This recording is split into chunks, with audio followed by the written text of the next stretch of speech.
إن الحمد لله نحمده ونستعينه ونستغفره ونعوذ بالله من شرور أنفسنا ومن سيئات أعمالنا من يهده الله فلا مضل له ومن يضلل فلا هادي له وأشهد أن لا إله إلا الله وحده لا شريك له وأشهد أن محمدا عبده ورسوله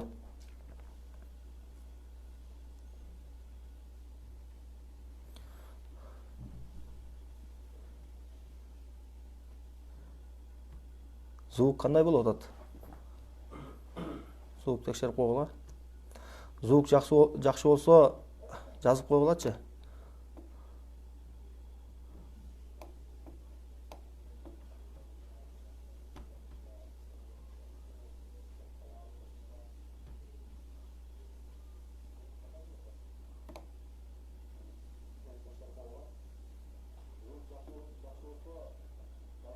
Жақсы деп?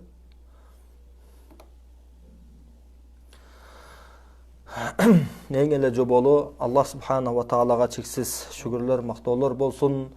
Жана пайгамбар саллаллаху алейхи ва салламга салам салаваттар болсун. Сахабаларга, алардын үй бүлөлөрүнө жана бүткүл момун мусулмандарга Аллахтын саламы жана салаваты болсун.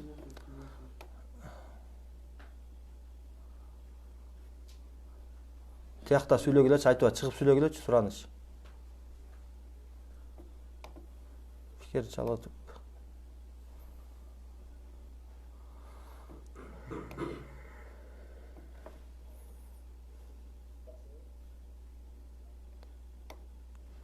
Assalamu alaikum wa rahmatullahi wa barakatuh. Урматтуу көрөрмандар, Аллахка чексиз шүгүрлөр, чексиз мактоолор болсун.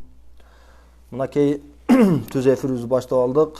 Бул эфир мурда сиздерге эскертип кеткендей, дагы эскертип өтөбүз, анткени бизге жаңыдан кошулгандар бар. Эфирибиз эки бөлүккө бөлүнөт, эки бөлүмдөн турат.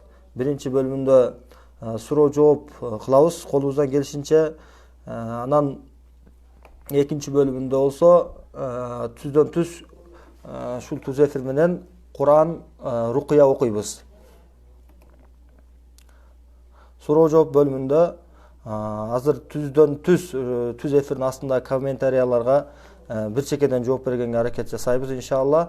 Ошол сиздерди кызыктырган, ушул оору жөнүндө, сыйкыр жөнүндө, жин оору жөнүндө жана башка сиздерге керектүү болгон диндеги күнүмдүк муктаж болгон маселелер болсо, ушул жерге таштайсыздар иншалла. Биз колубуздан келишинче жооп беребиз. Эгер жооп бере албай турган кыйын, шуна биз кайра көрүп чыгып бере турган жооптор болсо, иншалла кийинки түз эфирде дагы жооп бергенге аракет кылабыз иншалла.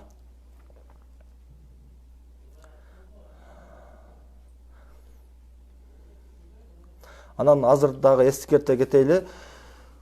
Рукуя башталганда бир гана жин ооруларына, сыйкыр менен ооругандар, анан көзүккөндөр гана эмес, балким бүтүндөй жалпылай оорулардын баарына дем салабыз иншалла. Ушул эфирде бизди узак жакындан күзөтүп тургандар, сиздерден биз сурайбыз, кунт менен ыхлас кылып, жан дүйнөбүз менен берилип угуп туралы. Канчалык бизде ошол ыхлас, кунт менен угуп туруу бизде канчалык жогорку деңгээлде болсо, Аллах субханаху ва таала шифасын берет иншалла. Анткени Аллах субханаху ва таала Кур'ани Керимде мындай дейт: "Астаиду билла ва нуназзилу минал Кур'ани ма хуа шифау ва рахматул лил муъминин ва ла язиду залимина илля хасара." Биз Кур'андын аяттарын момундар үчүн шифа жана райым кылып түшүрдүк. Кур'ан аяттары иншалла, эгерде биз чыныгы иман келтирип, чыныгы момун болуп, ошол момундуктун талаптарын, имандын талаптарын аткарчу болсок, Аллах субханаху ва таала бизге ушул аяттарды, ушул Кур'андын сүрөлөрүн бизге шифа кылыптыр. Аллах субханаху ва таала ар бир ооруп аткан момун мусулмандарга шифасын берсин. Бул жерде бизди көрүп турган, угуп турган, ушул түз эфирге катышып аткандардын баарына Аллах субханаху ва таала шифа берсин, жакшылыктарын берсин. Biz inşallah bir жақсы bir нерсени баштамакчыбыз. Түз эфирдеги суроолорго жооп бериштен алдын күндө ошол айтмакчымын, жума сайын болгон ушул 6-күнү түз эфирде суроо жоопту баштаардан мурун жаңы бир эреже киргизебиз. Бул эреже кандай? Бир тема жөнүндө сиздер менен бир кыскача айтып өтсөк, бир күнүмдүк темалар тандап алабыз, ошол темалар жөнүндө жарытып айтып беребиз. Кааласаңыздар, ушул тема жөнүндө дагы суроолор болсо комментарийга жазып кетсеңер болот иншалла. Бул тема кандай тема? Бул бир китептен баштайбыз. Бул китепте эмне китеп? Ад-дa'ва илаллахи фил буют. Китептин эмеси аты Аллахтын жолуна дават кылуу, Аллахтын жолуна чакыруу үйлөрдө. Биз баарыбыз билебиз да, көчөдө дават кылабыз, көчөдө бир чыныгы бир иманы бир чите албаган, иманы бир наразы болгон ар бир киши бир мүнкәрди көргөндө, бир арам нерсени көргөндө, дароо Кудайдан корккун, бул нерсени кылба деп баарыбыз колубуздан келишинче айтабыз. Бирок ошол эле учурда үй бүлө маселелерине кайдыгер карап калган экенбиз да көпчүлүгүбүз. Мисалы үчүн көчөдөгүлөр дават кылабыз, көчөлөрдө сабак беребиз, көчөлөрдө, бирок үйгө келгенде ошол нерсе жасалбай калат экен. Ушундайларды көрдүм, мен өзүм көзүм менен көрдүм. Аябай бир көчөдө активдүү мына коомчулук менен жакшы иштешет. Алардын эң алдында жүрөт, бирок үй бүлө маселелерине калып кеткенде анан үйүндө баласы ошол тарбиясыз калып кетип, аягында ошолордон бир ууруу же болбосо ушундай бир тарбиясыз, ушундай диний тарбия менен чоңойбогон балдар пайда болуп калып атат. Эми бул динди түшүнгөн, исламдан кыйла кабар бар, имандан кабар бар адамдардын үй бүлөсү жөнүндө айтып атабыз. Бардыгы мындай эмес. Бирок көпчүлүктө ушул абал. Көпчүлүктө ушундай абал. Эми исламдан такыр алыстагы адамдарды эми айтпасак боло берет. Ошого бул темабыз иншалла бул китепте сиздер менен 40 сабак өтөбүз. Ушул 40 сабакта үй бүлөлүк маселелер, үйгө балдарды кандай тарбиялайбыз, аларга кантип дават кылабыз, кантип Аллахтын жолуна аларды чакырабыз, кантип аларды чыныгы бир момунга айландырабыз, кантсек аларды үй бүлөнү биз ислах кылабыз, үй бүлөнү бир туура жолго жолдойбуз деген маселелер бир чекеден икир чикирине чейин иншалла козголот. Ушул теманы бир жарытып беребиз баардыгыбызга. Эң биринчи орунда өзүмө, анан кийин иншалла сиздерге. Ушул китепти өткөндө мен туура көрдүм, иншалла көпчүлүгүбүзгө иншалла жакшы пайда болот. Биринчи ошол даваттын фезилети жөнүндө өтөбүз. Биринчи бүгүнкү өтө турган темабыз Аллахтын жолуна дават кылуунун фезилети. Кандай фезилеттер бар? Деги дават эмне деген нерсе? Бул Кудайдын динине чакыруу, Кудайдын жолуна чакыруу. Эми мындайча айтканда динге чакыруу да. Бунун кандай фазилеттери бар? Эгерде жер жүзүндө ушул дават токтоп кала турган болсо, анда жер жүзү бүтүндөй инсаният жашоодо бузгунчулукка кирип кетет экен да. Ушул жер, асман, жашоодагы кандайдыр бирөөлөр бар, Кудайдан корккон, Кудайдан бир такыба кылган, ошолордун эсебине жер турат. Ошолордун дуасы менен жер турат. Эгерде Кудай Таала бүткүл жер асты бүт бузгунчулукка толуп кете турган болсо, Аллах субхана ва тааланын азабы келип, жер көтөрүлүп кетиши мүмкүн. Аллах Таала биз райымдуу, мээримдүү дейбиз го, бирок Аллах Тааланын каххар деген сыпаттары бар. Зул кувватил матин, ушундай кубаттуу зат. Каххар, азиз, кави. Эгер ошол сыпаттары Алла сактасын, эгер каарына жолугуп кала турган болсо жер жүзүндөгү инсандар, анда могу азыр коркуп атпайбызбы? Коронавирус, вирус жайылып кетип атат, бизге Кыргызстанга келип калыптыр кокуйду, жок келбептир деп расмий маалыматтар чыгып атат. Дагы бир жактан бирөөлөр чыгарып берип атат, келип калды деп. Ошентип кыскасы, ушул кичинекей бир грипп деген грипптин мындай жогорурагы, мындай күчтүүрагы болгон коронавирустан бүтүн дүйнө кооптонуп атат. Бирок эгер Алланын каары келе турган болсо, бүтүн жер жүзү жок болот. Бүтүн жер жүзүн Аллах Таала кадыр жок кылып койгонго. Ошол бир канча даватчылар бар, Кудайдан корккон кишилер бар, алардын дуасы бар. Ошол менен жер жүзү турат. Ошон үчүн качан бул дават токтоп калса, бул аалам өзү токтоп калат. Бул жер жүзү жок болот дегени. Адам заты толугу менен бузгунчулукка кирип кетти дегени. Ошон үчүн бул даваттын өтө көп жакшылык жактары бар. Анын фазилеттери аябай көп. Анан ушул жерде дагы бир айтып кетейли. Мына коронавирус жөнүндө бүгүн маалымат булактары, газетаны окуйсузбу, журнал окуйсузбу, телевидение бүт бардыгы ушуну сүйлөп атат да. Ошолордун таасири менен, массалык маалымат булактарынын таасири менен жергиликтүү болсун, ал дүйнөлүк эл аралык деңгээлде болсун, баары ушуну сүйлөп атат. Бирок мени кызыктырган нерсе бир жагы бар да. Буну шунчалык маалымат булактары шунчалык деңгээлде көтөрдү, дүйнөлүк деңгээлде. Анан эл дагы ар бир адам, ар бир айылдагы адамдар да шуну сүйлөп калды. Бирок bundan толуктура чоң апаттар бар. Bundan чоң апаттар бар, бирок аны эч ким сүйлөбөйт. Күнүнө мисалы үчүн бул вирустан мына 2 ай вирус менен чалдыгып дүйнө жүзү кыйналып атат. Канча мамлекетке 90 000 адам жуктуруптур, анан 2 000 3 000 тегерегинде адам өлүптүр деген бул статистика. Бирок 2 айда 3 000 адам өлүптүр да. Бирок ачкалыктан 1 айда 16 000 адам өлөт экен дүйнө жүзүндө. Буну бирок эч ким айтпайт. Баардык маалымат булактары, эл аралык массалык маалымат булактар буну жашырат. Коронавирустан дагы жогорку деңгээлде да чечиш өтө кескин түрдө чечиш керек болгон маселе. Дүйнөлүк деңгээлде проблема. Бирок буну эч ким карабайт. Анан мондай эки мамлекет бар. Кытай деген мамлекет, анан Америка деген мамлекет тең чоң бизнесмен, соодагер. Экөө бири менен согушуп атып, бир кандайдыр бир апаттарды, вирустарды чыгарып жиберди да.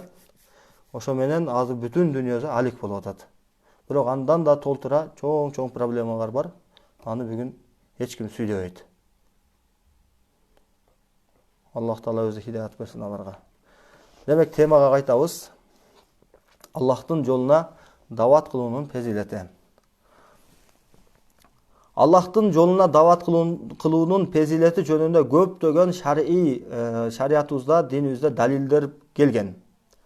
Бул өтө артыкчылык. Мындай адамдын эгер бул нерсеге менен алек болсо, бунун көптөгөн пайдалары бар. Адамдын өзүнө биринчи орунда, анан үй бүлөсүнө, анан кийин коомго, бүтүндөй жер жүзүндөгү коомчулукка эң чоң пайдалары бар, артыкчылыктары бар.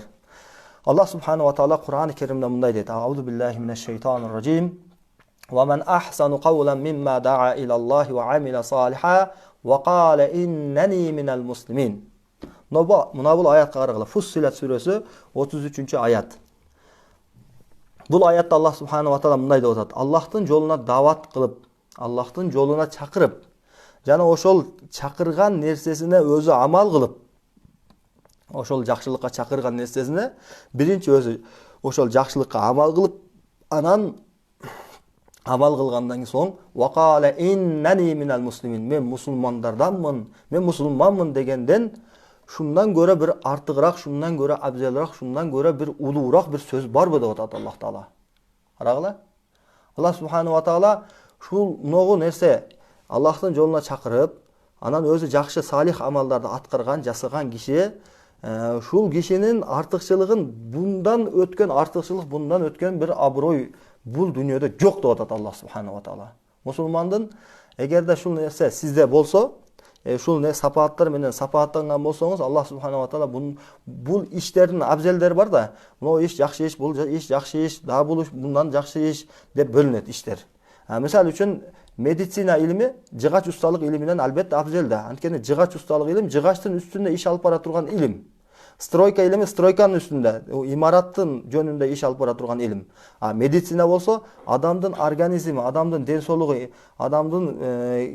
адамдын ооруган нерселери жөнүндө, анын үстүндө изилдене турган илимди медицина илими дейлет. Ошондуктан медицина илими башка илимдерден көрө жогорураак турат. Анткени ал адам жөнүндө улуу болгон, бүтүн дүйнө ага кызмат кылган адам жөнүндө иш алып баргандыгы үчүн бул илим илгертен жогорку деңгээлдеги илим болуп эсептелген. Эми bundan дагы жогорураак илим бар экен да. Медицина илиминен дагы адамдын бир организми бир жери ооруп аткан болсо, ага бир жардам берип койсо, өзүнүн ошол аалым болсо, ошол жөнүндө изилденип, адамдын организмин жакшы түшүнгөн доктор болсо, аны бир операция жолу аркылуу же жана башка өзүнүн жолдору аркылуу жардам берип койсо, ал канчалык деңгээлде ага жакшылык кылды. Туурабы? Эми ошол киши бүтүн андан кийинки өмүрүндө кубанып, ошондон ыраазы болуп жашайт да. Эми бул Аллахтын жолуна дават дегени, Аллахтын жолуна дават деген могу киши, бир киши баткакта жүрөт. Баткак дегенибиз мындай караңгылыкта жашап атат. Аллахны тааныбайт, динин билбейт, акыретти билбейт. Жаннат, тозок, кыямат, эсеп китеп дегендерден кабарлардан такыр алыста. Бул киши бул дүйнөдө жашайт, бирок ичет, арам нерселер жасайт, зина, дагы башка толтура Аллахка күнөөкөр болот турган иштерди жасайт. Коомчулукка дагы зыян келтирет, өзүнө дагы зыян келтирет. Эми ушундай бир төмөн даражадагы адамды Аллахтын динине чакырып туруп, ошол караңгылыктан чыгарып, эртең бул исламды, динди, Аллахнын динин таанып калгандан кийин биринчиден өзүнө жакшы мамиле кылып баштайт. Анткени Аллах субханаху ва таала муну денени силерге аманат деди. Бул денеге, аманатка кыянатчылык кылбагыла деди. Вала тулку би айдикум иля тахлука. Өзүңөрдү бир тахлукага, бир халакатка, өлүмгө таштабагыла деген аяттар бар да, бунун мазмуну дагы ар кайсы жака далалат кылат. Ошондой эле мусулман адам биринчиден өзүнө дагы кайдыгер карабай калат экен да, анан кийин өзү эле болуп калбай, үй бүлөсүнө, анан кийин коомчулукка дагы бардык тараптарга көңүл буруп, ошолорго бир пайда келтирейин, коомчулукка бир зыяндарды коомчулуктан арылтайын, коом бул оңолсо, анда биздин чөйрөбүз оңолот, биз жашообуз оңолот деген бир баягы адамда ниет, ошол адамда бир чоң бир мындай десек болот, кандай десек болот, идея болот экен да, ошого аракет кылат экен. Ана ошол адам чыныгы момун адам. Момун адам шундай болот.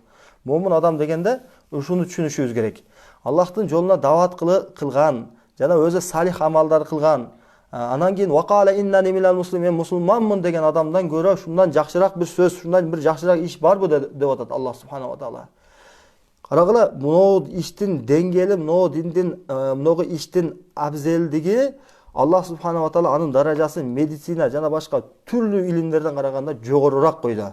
Эми ошондуктан биз аяга адам жашоодо бир нерсе менен сыймыктанат экен да. Кээ биркилер фамилиясы менен сыймыктанат. Кээ бирки адамдар бар, акчасы менен, байлыгы менен сыймыктанат. Кээ бирки адамдар ошол күчү менен сыймыктанат экен. Сыймыктаныш үчүн мына ушул өзү жетет мынакей. Мусулманмын мен, альхамдулилlah, ла илаха иллаллах деп туруп, ошол ла илаха иллаллах деген келимага бирөөлөрдү чакырып, ошол ла илаха иллаллах талап кылган иштерди аткарган, салих амалдарды жасаган киши, анан кийин ошол буну жасаган киши албетте мусулман, момун болот. Ошол момун болуп туруп, мен мусулманмын деген адамдан көрө бир жакшыраак иш барбы, ошондон көрө жакшыраак бир сөз барбы деп атат Аллах субханаху ва таала. Мынакей даваттын фазилети, мынакей момун адамдын фазилети, мынакей мен мусулманмын деген адамдын мындай айтканда фазилети. Эгер мусулман деген адам ошол жогорудагы Аллах субханаху ва таала жогоруда сыпаттаган Аллахтын жолуна дават кылуу жана өзү ошол дават кылган нерсесине амал кылган сапатты өзүнө камтыган болсо, анда ал киши ошол мындайча айтканда сыймыктана турган нерсе экен да. Эми ушул жерде дагы бир сөз чыгат. Дагы бир маани бар. Айтайлык, бир мектепте мугалими 30дай окуучусун арасынан бирөөсүн тандап туруп, сен аябай активдүү, аябай зээндүү, тапшырмаларды өз убагында аткарган, башкаларга үлгү боло турган эң жакшы окуучумсуң деп айтса, же ушул сөздү мугалим университетте айтсын, же болбосо бир мудир ишканада ишчилеринин арасынан бирөөнү тандап алып туруп, сен убактында келесиң, ишти так аткарасың, отчетту өзүнүн убактында. Сендей ишчим бар экенине мен аябай кубанычтамын, сенден мен толук ыраазымын деген сөзү баягы ишчиге, баягы окуучуга, баягы студентке кандай деңгээлде таасир кылат? Билесиздерби? Ошону элестетиңиздер. Эми биз мусулман болгондугубуз үчүн, анан ошол ислам дин бул туура дин. Инна дина индаллахи ал-ислам. Алланын алдында кабыл кылына турган дин бир эле ислам дин экен.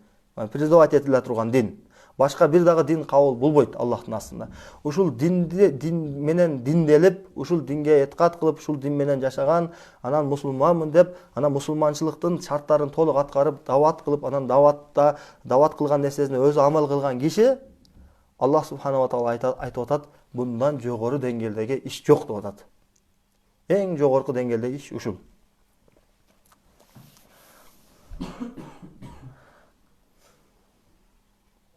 Аллах субханала ва таала башка бир аятта силер бүтүн биз мусулмандарды айтып атат. Бүтүн дүйнө жүзүндө 1,5 миллиард мусулман калкы болсо, Аллах субханала ва таала эстетиңиздер, ошол 1,5 миллиард калктын арасында биз барбыз, ар бирөөбүз барбыз. Мен бармын, сиз барсыз, жана башкалар бар. Ар бирөөбүзгө Аллах тааланын но сөзү тийиштүү, байланыштуу. Kuntum khayra ummatin ukhrijat lin-nas ta'muruna bil ma'ruf wa tanhauna 'anil munkar wa tu'minuna billah. Силер адамзат үчүн чыгарылган эң жакшысысыңар. Адамзаты үчүн чыгарылган эң жакшы үммөтсүңөр. Адамзаты үчүн чыгарылган эң жакшы үммөт экенбиз. Кайсыл сапааттарыбыз менен эң жакшы үммөткө айландык десе, Аллах субханала ва таала аятта айтып атат: Ta'muruna bil ma'ruf. Ma'rufка, жакшы иштерге бирөөлөрдү буйруйсуңар. Ma'ruf ишке Аллахтын буйруктарына чакырасыңар. Жаман иштен, арам иштен, бузукулук иштен, харам иштерден башкаларды кайтарасыңар. Карагыла, дават кыласыңар демекчи Аллах субханала ва таала. Ва ту'минуна биллах, жана Аллахка ыйман келтиресиңер. Сапаатка ээ болгон ар бир шахс, ар бир киши мынау 6,5 миллиард адам үчүн чыгарылган эң жакшы адам деп айтсак болот да. Эгерде шу сыпатты биз ээлеген болсок, Аллах субханала ва таала ар бирибизди Аллах таала мактаган, Аллах таала өзү Куранында зикир кылган, бул сапааттар менен зикир кылган, жана эң жакшы иш деген ошол эң жакшы ишти кыла турган бенделерден кылсын бизди. Аллах субханала ва таала жана үммөт үчүн чыгарылган, бүтүн инсаният үчүн чыгарылган эң жакшы үммөт кылсын бизди. Алардын катарында кылсын иншалла. Пайгамбар саллаллаху алейхи ва салламдан хадис бар. Ан Аби Хурайра радийаллаху анху анна Расулаллахи саллаллаху алейхи ва саллам قال من دعا إلى هدى كان له من الأجر مثل أجور من تبعه لا ينقص ذلك من أجورهم شيئا. Абу Хурайра радийаллаху анхудан риваят кылган хадисте Пайгамбар саллаллаху алейхи ва саллам мындай деди: Ким бир хидаятка, бир туура жолго чакырса, туура нерсеге чакырса, туура нерсе кандай десек болот? Туура нерсе дегенде ошол Аллахтын дининдеги бардык жакшылык болуп айтылган нерселер туура нерсе дейилет. Оп.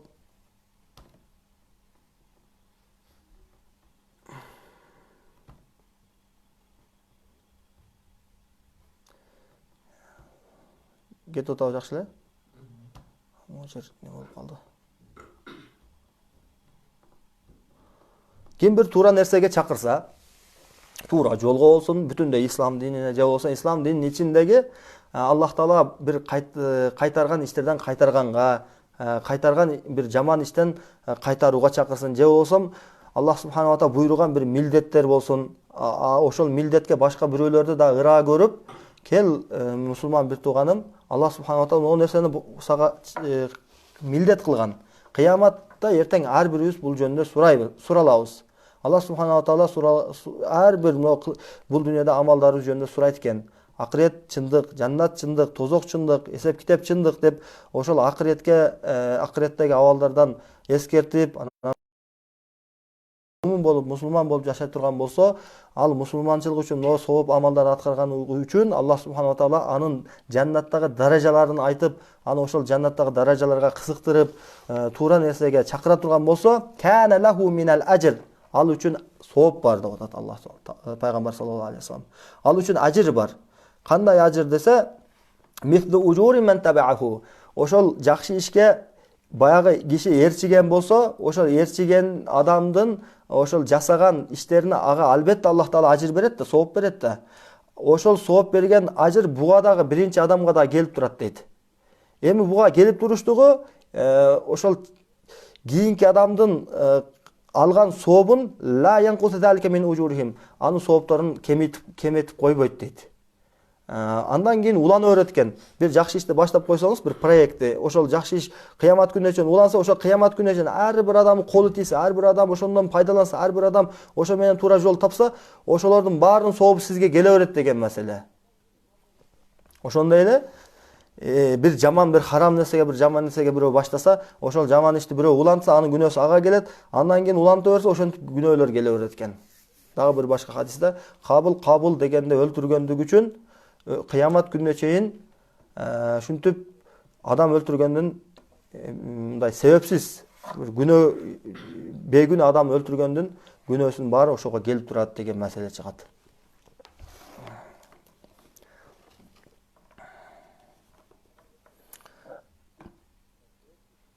Мынау даража мынауга. Аллах субханала таала даватчы адамга жакшылыкка үгүттөгөн, жакшылыкка чакырган, келгиле мынау жакшылыкты кылайлы, ал тиги тикен нек болгон жол, тиги жолдо сен адашып каласың, ал шайтандын жолу деп туура жолго чакырган адамдын даражасын ушундай деңгээлде көтөрүп койду, ажыр жагынан, сооп жагынан. Могу даража мындан бийигирээк бир даража бар бекен. Пайгамбар саллаллаху алейхи вассалам Али радыйаллаху анхуга айтты: لأن يهدي الله بك رجلا واحدا خير لك من أن يكون لك حمر النعم. Аллах Таала сен себептүү бир адамдын туура жолго кирип калышына Аллах Таала себепчи кыла турган болсо, себепчи кылып койгон болсо, эми бул ушул иш деп атат. Ушул иш хайрун лака мин ан якуна лака хумурун ниам. Сага кызыл төөлөрдөн да жакшыраак деп атат. Эми хумурун ниамды мына жерде Аллаху алам көпчүлүк түрдө айтылып атат. Бул жерде кызыл төөлөрдөн, үйрү төөлөрдөн гана көрө жакшыраак деп атат да. 2007-жылы ушул балдар бир кызыл төөнүн наркын ценасын ошол убактагы динарда ценасы менен азыркы долларга салыштырып чыгарганда $30,000 тең келген эле. Мындайча айтканда $30,000 дагы бир канчаларын Кудай жолуна чыныгы дилиңден, чыныгы жүрөгүңдөн чыгарып, Аллах үчүн эч кандай рыя аралашпаган абалда бергендин сообунан көрө жакшыраак деп атат бир адамдын сен себептүү бир жакшылык жолго түшүп калыштыгы. Арабтар илгери ошол кызыл төөнү көп мисал келтирген, көптөгөн китептеринде, адабияттарында кызыл төө деп, анткени кызыл төө аларда эң нафис, эң баалуу нерсе болгондуктан ошону көп мисал келтирген. Пайгамбар алейхиссалам ошол вактагы адамдар түшүнүш үчүн кызыл төөнү мисал келтирди. Же болбосо Пайгамбар саллаллаху алейхи вассалам башка хадисте айтат: "Окала Расулуллах саллаллаху алейхи вассалам: Наддараллаху имраан сами'a минна хадиса фахафизаху thumma юбаллигаху гайраху фарубба хамилин фикхин иля ман хува афқаху минху ва рубба хамилин фикхин лайса бифақих." Аллах субханала таала ушул бизден бир сөздү угуп алып дейт. Бизден дегени ошол шариаттан, исламдан бир жакшы сөздү угуп, ошол сөздү башкаларга жеткирген адамдын бул дүйнөдө дейт Пайгамбар алейхиссалам, анын жүзүн Аллах Таала нурлантырып коет дейт. Наддараллаху имран. Ошол адамды Аллах Таала ушундай айта берсек, Аллахтын жолуна дават кылуунун фазилети жөнүндө хадистер, аяттар, бир канча далилдер бар.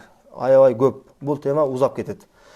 Ошого ушул жерден биз чектелебиз. Иншалла, кийинки сабакта Кудайым буйрса, ушул дават эми жалпылай айтылып атат да бул жерде. Коомчулукка болгон дават, жалпылай дават жөнүндө бүгүн сөз кылдык. Кийинки сабагыбызда иншалла мусулман адам үй бүлөсүнө, өзүнүн үй бүлөсүнө дават кылуунун, аларды бир туура жолго тарбия кылуунун фазилети жөнүндө, анын бир маанилүүлүгү жөнүндө иншалла кыскача сабак өтмөкчүбүз.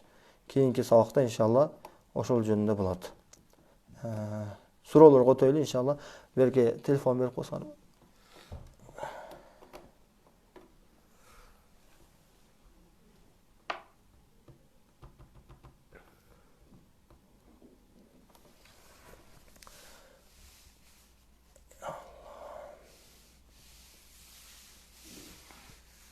Baştan çıkart beкен.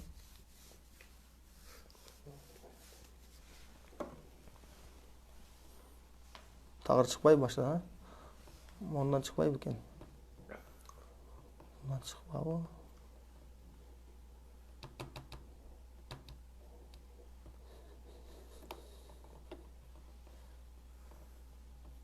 Ondan çoğun kişiler var.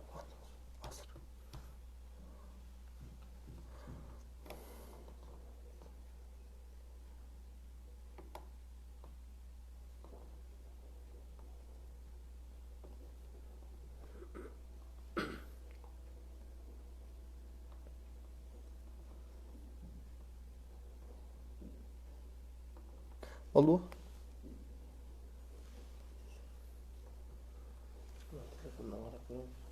Бергилечи.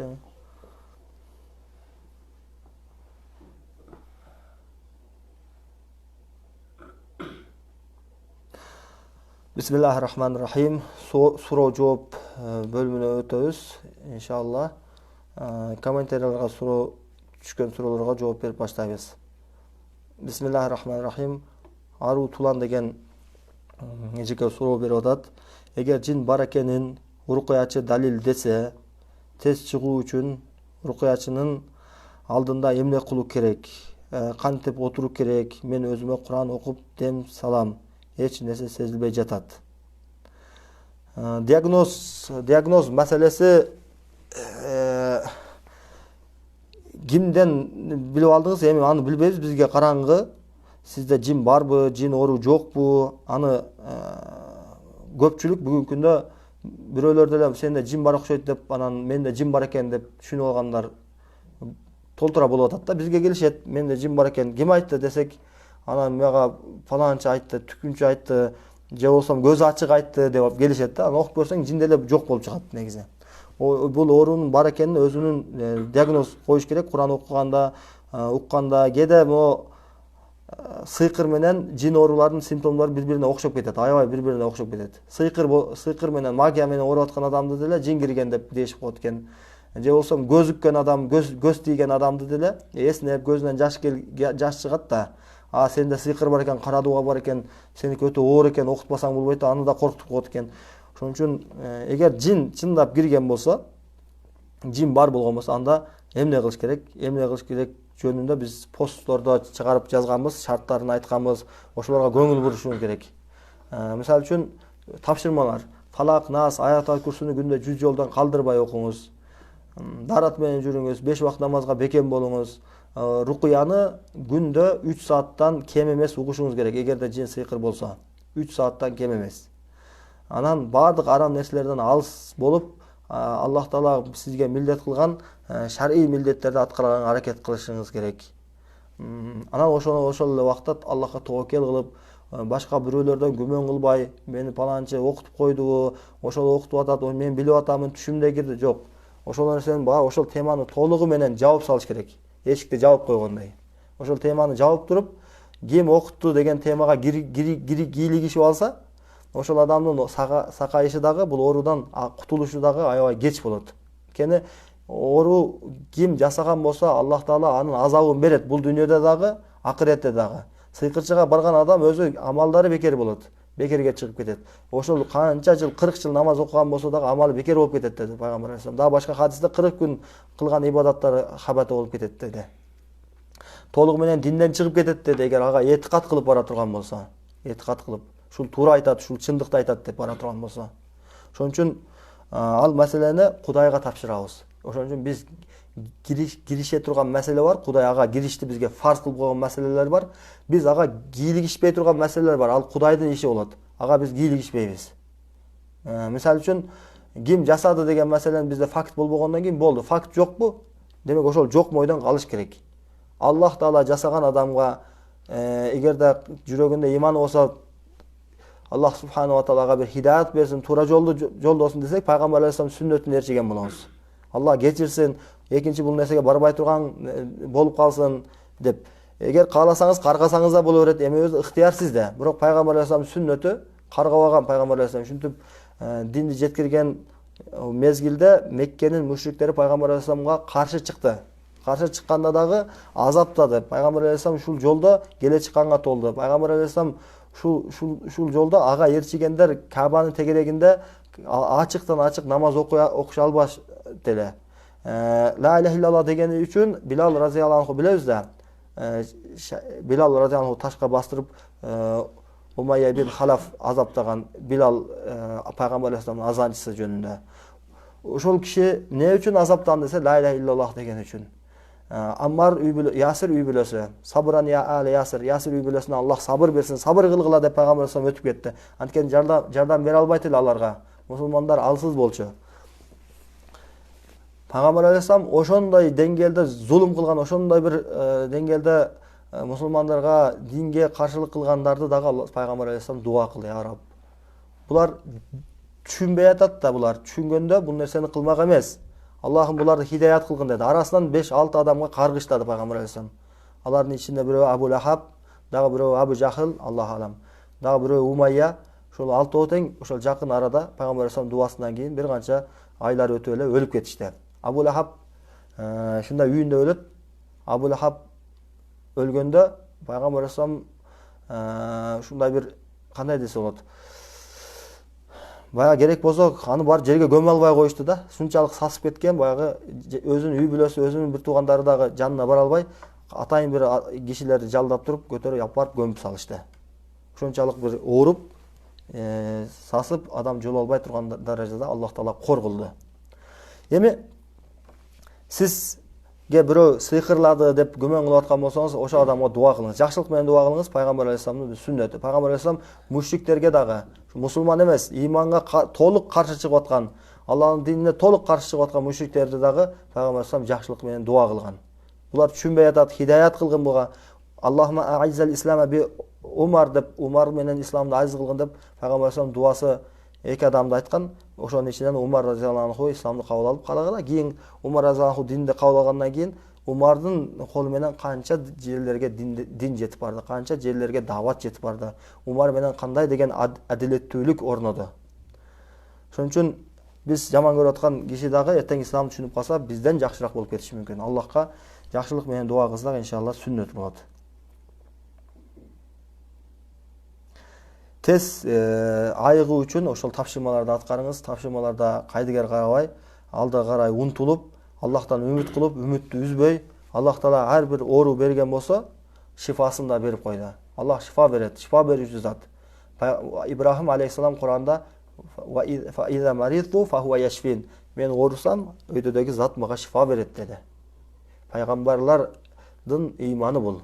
Эгерде биз ошо пайгамбарларга эрчиген болсок, анда шифаны Алладан издейбиз. Алла берет шифаны. Бул Куран себепчи, биз себепчи, дагы башка докторлор, дагы башкалар алар себепчи гана. Аллах Таала шифа берем десе, жөнөкөй бир себеп менен шифа берип коет.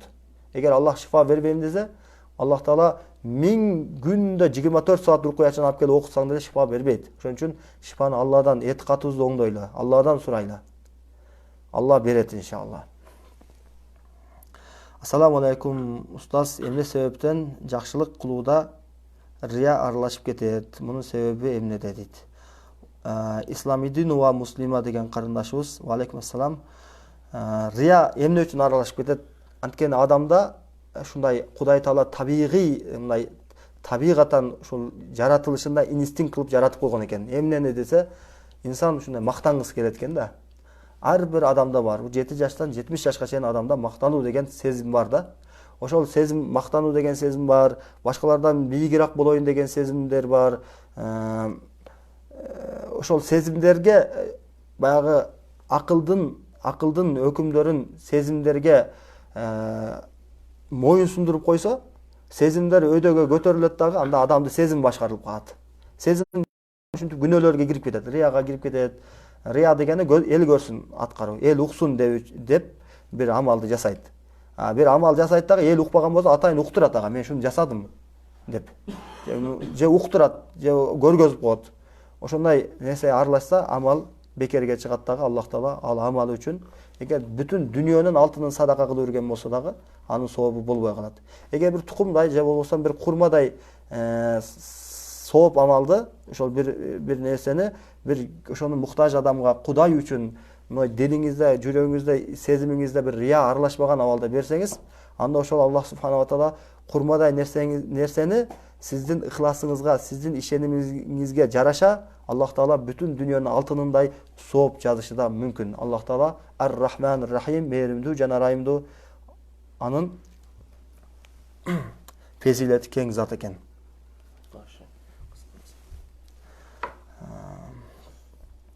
Суроолор. Саламатсызбы? Саламатчылык. Звук сонун. Ассаламу алейкум, алейкум ассалам. Жакшы. Көп эснөө эмнеден дейт. Көп эснөө бул көзүккөндөн болот, назар түшкөндөн болот. Көп эснесеңиз, Куран угуңуз, күндө Бакара сүрөсүн угууну сунуштайбыз.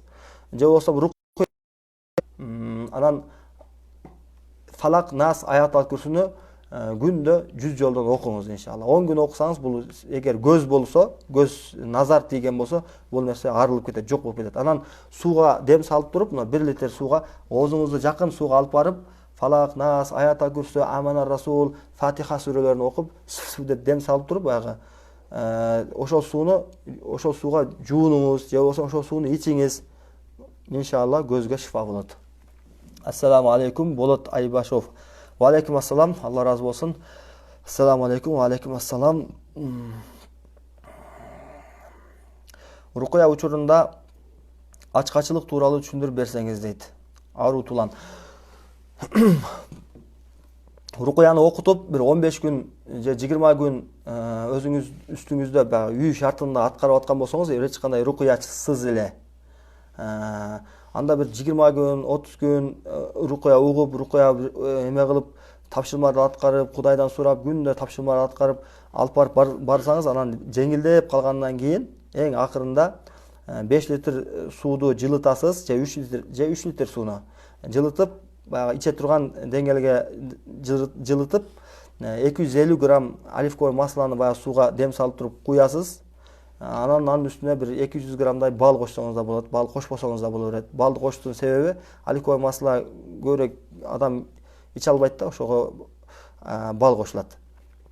Анан ошол 5 литрди бир отурган учурда 20 мүнөттүн ичинде же жарым сааттын ичинде баарын ичип бүтүрүш керек. Алдыңызга пакет же тазик коюп алып, ичкен сайын куса бересиз. Ошол жедирилген, ичирилген сыйкырлар кээде ушу кустуруш жолу менен чыгып кетет. Ашказандан иншалла. Рукуя бул суроого жооп бердик. Ассаламу алейкум, ва алейкум ассалам. Муслима Баято Жеева экен. Мен дагы көп көчөгө чыксам, эснейм, эмне себептен дейт. Көзүккөн болушуңуз мүмкүн, Аллах шифа берсин. Сизге дагы жогорудагы карындашыбызга айткан кеңештерибизди айтабыз. Ассаламу алейкум, ва алейкум ассалам. Барыңарга Аллах шифа берсин. Амин. Амин. Ассаламу алейкум. Духа намаз окуп жүрсө жин сыйкырдан алыс болот деген чынбы? Духа намаз бул нафил намаздарга кирет. Нафил дегени кошумча намаздар. Парз деген намаз бар, анан навафил намаздар бар. Биз окуп аткан о 5 вакыт намаздагы сүннөт намаздардагы нафил намаздарга кирет. Ошолордун катарында духа намазы бар, мешитке киргенде 2 рекет тахиятул масжид, мешитке намаз бар. Дагы ушуга окшогон толтура нафил намаздар бар. Нафил намаздарды окуй бериңиз, иншалла. Канчалык нафил намаз көп окуса, Аллах Таалага жакын болот деген пайгамбар алейхиссаламдан хадистер бар. Аллахка канчалык жакындаганыңызда сыйкырлар, жиндер таасир бербештиги бул табигый нерсе. Бул эменин алып келген далилдин сиздин сурооңуздун кандайдыр деңгээлде чындыгы бар иншалла. Ассаламу алейкум, ва алейкум ассалам. Амин. Ассаламу алейкум. Арсан Алайды бир окуп коюшуңуз керек экен. Арсан Алай чындыгында бул киши менин бир туугандарым менен сүйлөшүп калдым. Бул киши өзү ооруйт экен, мурдадан ооруйт экен. Анан бул акылы менен чыгып сүйлөп аткан жери жок экен да. Ушул ичине жин кирип кетип, бир канча жерлерге окутуп, анан бир көз ачыктарга алып барган экен. Сенин ушундай ыйыктык жагың бар экен, сен ушул эме болушуң керек экен, сен аруу адам экенсиң деп ушинтип мактап жүрүп, баягылар өзү колунда бар киши, анан кийин чындап эле мен Кудай окшоймун деп ушундай башы айнып калган киши деп айтсак деле боло берет да, акылдан тайган киши. Ал кишинин сөздөрүнө, айтып аткан кептерине көңүл бурбай койсок жакшы болот. Анткени акыл кеткенден кийин жин башкарып ушундай бир алжып ар нерсени сүрөп калса, шариатта дагы күнөөсү жазылбайт. Эгерде баягы мага жеткирген кишинин сөзүндө чындык болсо. Иншалла намаз окуган, Кудайдан корккон өзүнүн эле тууганы келип айтып берди да. Аллах шифа берсин ал кишиге. Альбина азыр рукуя окуйт, уккула. Иншалла рукуя окулат. Ва алейкум ассалам, ассаламу алейкум, алейкум ассалам. Бизге Кореяга WhatsApp'ка чалышып, бизге ден салган аябай күчтүү экен дейт. Рукуя сүрөсүбү же дубабы дейт. Рукуя дегени Куран аяттары менен жана пайгамбар алейхиссаламдын сүннөтүндөгү дуалар менен дем салган нерсеге айтылат. Рукуя деген көп болгон. Пайгамбар алейхиссалам доорунан мурунку жахилият доорунда дагы рукуя болгон. Бирок ал кездеги рукуялар Куран аяттары менен болбогон. касыйдалар болгон, же сыйкыр аяттар менен же талисман менен рукуя кылышкан. Анан ислам келгенде ушул теманы дагы өзү тартиптеген Кур'ан аяттары менен. Пайгамбар алейхисаламдын хадиси бар, эгерде рукуяда ширк болбосо аны жасай бергиле деген. Ошон үчүн рукуяда Кур'ан дагы аяттар жана сүннөттөгү дуалар менен чектелиш керек. Андан башка нерсеге кийдигишип алсак, кошуп ала турган болсок, ширк болуп калышы мүмкүн. Ошол абалга жараша. Гулипа Рыскулова деген эжекебиз суроо берип атат. Ошко марттын канчаларында келесиздер? Иншалла, азырча бир анык бир убакытты айта албайбыз. Кудайым буйрса, күн жылып калганда өтөбүз деген ниеттерибиз бар. Мурда айтканыбыздай, эгерде Ош шаарына барып калсак, сиздерге сөзсүз түрдө Facebook аркылуу жарыя кылып коебуз. Рукуянын түрлөрү болобу дейт. Рукуянын түрлөрү болот. Жогоруда айтып өткөнүмдөй, рукуя шар'ий рукуя болот. Динибизде бар рукуя, анан шар'ий эмес, жахилий рукуялар болот. Бул ширк аралашкан, сыйкыр аралашкан жана бунун түрлөрү көп болот аябагындай. Ассаламу алейкум. Ва алейкум ассалам. Аллах разы болсун. Аллах сизден да разы болсун. Бишкекте адрес кандай? Бишкекте биз Горки 164-үйдө турабыз. Памфилов көчөсү менен кесилишет. Чубак ажынын телефон номери болсо берип коюңузчу, сураныч дейт. Чубак ажынын номери керек болсо, Facebook'тагы страницасы бар, Насат Медиа деген YouTube'тагы каналы бар. Ошол жакта телефон номерлер бар. Ошол чубак ажынын кишилери телефондорго жооп берет. Ошол сайттардан эле номерин алып, өзүнүн адамдарынан сурап, мүмкүнчүлүк тапсаңыз болот жолукканга. Аллах разы болсун. Сизден да разы болсун Аллах. Ассаламу алейкум ва алейкум ассалам рахматуллах. Жазгүл Кочконова деген карындашыбыз экен. Кочкоров Курманбек деген агабыз суроо берип атат. Асынып алган адамдарга сөзсүз жин таасир этип асынабы таксыр дейт. Асынып алган адамдарга жин тийгендин таасири менен ошол натыйжага келгендер дагы бар. Бүгүнкү күндө айта берсек болот, жин оору менен көптөгөн адамдар өзүнүн жанына кыйгандар толуп тура. Биз аны көрүп атабыз. Мындан 2016-жылы бир жалгыз бала келди эле. Бизге ушул Бишкектин чет жеринде, чеке жеринде турат экен булар. Анан жалгыз бала жаңы үйлөнгөн, келинчеги боюнда бар. Анан ушул эме болуп калыптыр да.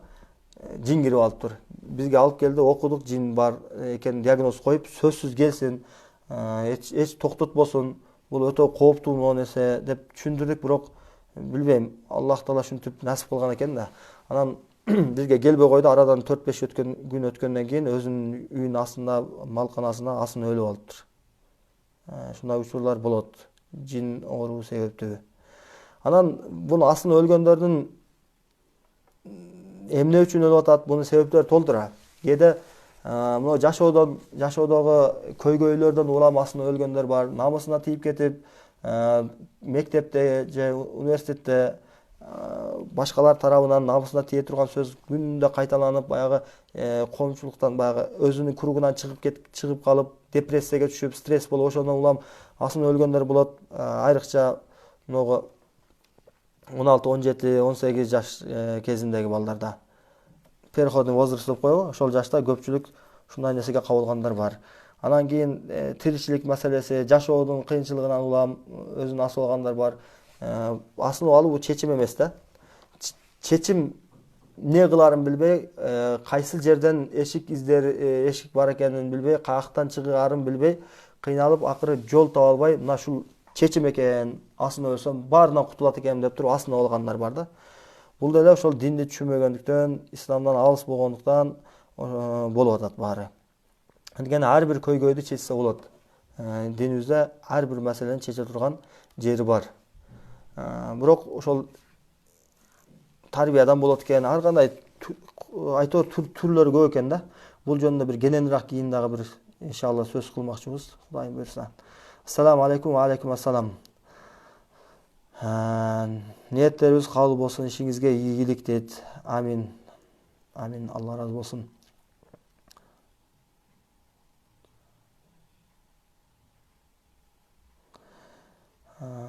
Эгер жин бар экенин рукуячы далилдесе, бул суроого жооп бердик. Ассаламу алейкум устаз. эмне себептен жакшылык кылуулар рия аралашып кетет? Мунун себептери эмнеде? Буга жооп бердик. Сыйкырдан кутулгандыктын белгилери кандай болот дейт. Сыйкыр андан жаңган экенин кантип билебиз дейт. Сыйкыр болсо ал адам билбей кала турган жагдай эмес. Мисалы үчүн сыйкыр болгон адам сөзсүз анын жашоона сыйкыр таасирин берет да. Түштөрү бузулат, жашоо бир эмеге кабылып калат, депрессияга кабылып калат, жашоо кызыксыз болуп калат, жашагысы келбейт, жалгыздыкты каалайт, көпчүлүктү жек көрөт, же ажырашкысы эле келе берет, эгер жубай экөөнүн ортосунда сыйкырланган болсо. Же болсо ооруга кабылыш үчүн сыйкырлаган болсо, канчалык ооруй берет, бирок доктурларга барса диагноз коюша албайт. Ошондой абалдар болот да. Түрлөрү көп. Айтор эмне максатта сыйкырга барган болсо, ошонун таасирлери берет. Эми кутулганын белгилери ошол мурдагы проблемалардан арылган болсо, анан аны окуп рукуячы текшерет. Рукуячы окуганда дагы андай белгилер мурунку белгилер болбогон болсо, сыйкырдан кутулду деген натыйжаны айтабыз.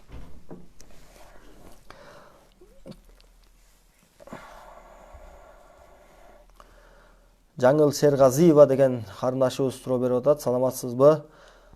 Жол ачуучу дуалар жөнүндө айтып берсеңиз. Саламатчылык. Жол ачуучу дуалар. Өзү жол ачык өзү. Жол ачык. Кандай мааниде айтып атасыз? Эгер материалдык мааниде айтып аткан болсоңуз, муну башкача түшүндүрөбүз. Эгер жалпылай айтып аткан болсоңуз, бул суроого жалпылай жооп беребиз.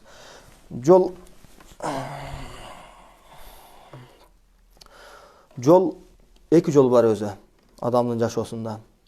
Бирөө туура болот, ал туура жол бирөө эле.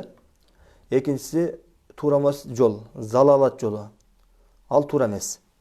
Эми туура эмес жолдун түрлөрү көп болушу мүмкүн.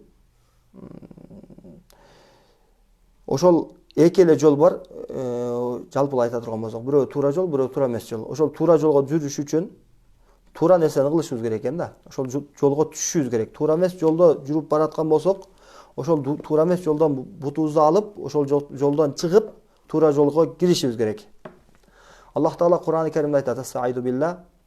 Инналлаха ла яхдил кавмаз-залимин." Аллах Таала залым коомду хидаят кылбайт дейт. Залым зулум кылып аткан, зомбулук өткөрүп аткан, бирөөгө зөкүрлүк өткөрүп аткан зулум дегенде көптөгөн маанилери бар. Биз айтып аткан кыргызчада түшүнгөн зулумга да кирет. Анан кийин адилетсиздиктин тескериси бардыгы зулум да. Ошолорду залым дейбиз. Адилеттүүлүк эмне десе, ал Кур'ан жана сүннөттүн жолу. Ошондон башка жолдор бардыгы зулум жолдор. Эми ошол зулум жолдордо жүргөн адамдар ошол жолунан чыкмайча Аллах Таала аларды хидаят кылбайт. Ошол жолдон арылып, исламдын жолуна түшөт, анан жол ачылат. Анан ары иншалла бул дүйнөдө кылган амалдарына жараша кыямат эсеп китеп берет. Эгер ыйманы болсо, тозокто түбөлүк калып кетпейт. Биздин акыйдабыз боюнча бир канча өзүнүн күнөө иштерине жараша азапталса дагы, ошол жараша азапталгандан кийин Аллах Таала кайра жаннатка чыгарат иншалла. Ошондуктан ыйманыбызды бекем кылышыбыз керек, ширктен арылышыбыз керек, ширк аралашпаш керек жашообузга. Ширктен арылыш үчүн ширк деген нерсени үйрөнүшүбүз керек. Иман деген нерсе эмне? Иман Аллахка, пайгамбарга, периштелерге, жаннат, тозок, кыяматка деп айтабыз да. Иман ушундай болот деп. Бирок ошонун бир деталдарына чейин үйрөнүп чыгышыбыз керек болот да, негизги маселелеринде. Ана ошондо бизге иманыбыз саламат болот. Эми беркинде жакта айтып аткан болсоңуз, сыйкыр менен туура, кээде сыйкыр менен жолун жаап коюшу мүмкүн. Жолун кантип жабат? Буну да түшүнүшүбүз керек. Бир адамды болуп жүрүп аткан ишин ушундай токтотуп койгонго сыйкырчылар кудуреттүү эмес. Бирок ошол адамга оору берет, ошол адамга сыйкыр таасир берсе, сыйкыр менен ооруп, баягы ишине кайдыгер карап, баягы ишине мурданкы активдүү катышуусу жоголуп, баягы ишине барса эле жүрөгү кысылып, денесинде баягы оорулар пайда болуп, баягы ишин таштап үйүнөн чыкпай койгондор бар да. Ушулардын жолу жабылып калды десек болот. Эгер ушундай учур болсо, биз жардам беребиз иншалла. Ал үчүн рукуя уксын, ал үчүн рукуянын шарттарын аткарсын, тапшырмаларды аткарсын, ошол жол менен арылса болот. Сыйкырдын жолу менен. Анан рызык маселеси дагы ар кимге ар кандай. Кээде Кудай Таала Кээ бир адамдарды чексиз бир бай кылып мүмкүнчүлүктөрдү берип коет экен. Ошол байлык ал үчүн да сыноо. Кээде бир адамды жокчулук менен сынайт, анан жок болуп баратса эле мен бирөө сыйкырлап атат деген нерсени жүйө кылып бирөөлөрдөн күмөн кылган ал дагы туура эмес.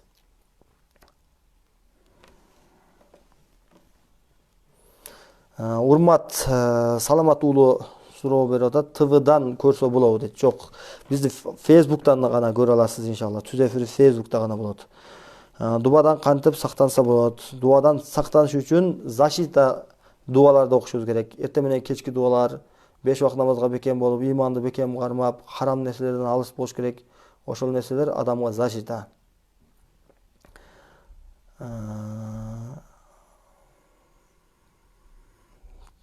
Гүлзада Жайчиева деген карындашыбыз: Кореяда түн болду, уйкум келип баратат. Качан дем саласыз? Иншалла. Канча болду саатыбыз? 10-дон 8 өтүп тура. Убакыт болуп калыптыр. Баштайбыз иншалла эжеке азыр, бир аз. Жинди адам чыгара алабы? Чыгара алат иншалла. Ассаламу алейкум. Ва алейкум ассалам. Эпилепсия айыгабы. Эпилепсия эгерде жин ооруларына байланыштуу болсо айыгат. Медициналык жактан болсо, аны докторлорго кайрыласыздар. Эгер жин себептен дагы эпилепсия абалга түшүп калат да киши, аларга рукуя менен айыкса болот. Мечитте, базарга адамдар менен сүйлөшкөндө эсине берем, телефондо сүйлөшкөндө дагы эсине берем. Көз тийген сизге. Ассаламу алейкум, намаз окуй албай жатам, кеңеш бериңизчи. Намаз окуш үчүн личкага жазыңыз, иншалла личкада бул нерсени кененирээк сүйлөшөбүз сиз менен. Ассаламу алейкум, мен дагы машинага чыксам эсине берем дейт. Көз тийген сизге дагы Фалак, Нас, Аятал Курсуну күндө колуңуздан келишинче окуңуз, анан сууга, челектеги сууга дем салып туруп, ошо сууга жуунуңуз. Сууду ичиңиз. Менин намаздан толук болбой жатат, кантип толуктасам болот?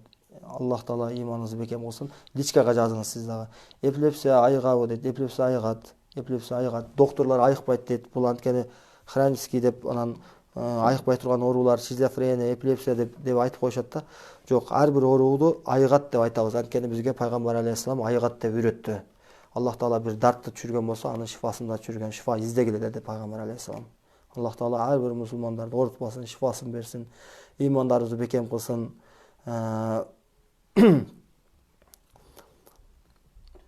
Рукуя баштайбыз. Бизди угуп аткандар кунт менен ыхлас кылып, башка нерселер жөнүндө ойлобой, Куранды гана жан дүйнөбүз менен берилип угуп турабыз. Иншалла канчалык бизде ыхлас күчтүү болсо, Аллах субханаху ва таала ошончолук шифа берет, ошончолук таасир болот. Анда эмесе көз жумган абалда кунт менен ыхлас кылып окуйбуз. إن الحمد لله نحمده ونستعينه ونستغفره ونعوذ بالله من شرور أنفسنا ومن سيئات أعمالنا من يهده الله فلا مضل له ومن يضلل فلا هادي له وأشهد أن لا إله إلا الله وحده لا شريك له وأشهد أن محمدا عبده ورسوله. أعوذ بالله من الشيطان الرجيم. بسم الله الرحمن الرحيم. الحمد لله رب العالمين الرحمن الرحيم مالك يوم الدين إياك نعبد وإياك نستعين اهدنا الصراط المستقيم صراط الذين أنعمت عليهم غير المغضوب عليهم ولا الضالين. بسم الله الرحمن الرحيم. ألف لام ميم ذلك الكتاب لا ريب فيه هدى للمتقين الذين يؤمنون بالغيب ويقيمون الصلاة ومما رزقناهم ينفقون والذين يؤمنون بما أنزل إليك وما أنزل من قبلك وبالآخرة هم يوقنون أولئك على هدى من ربهم وأولئك هم المفلحون.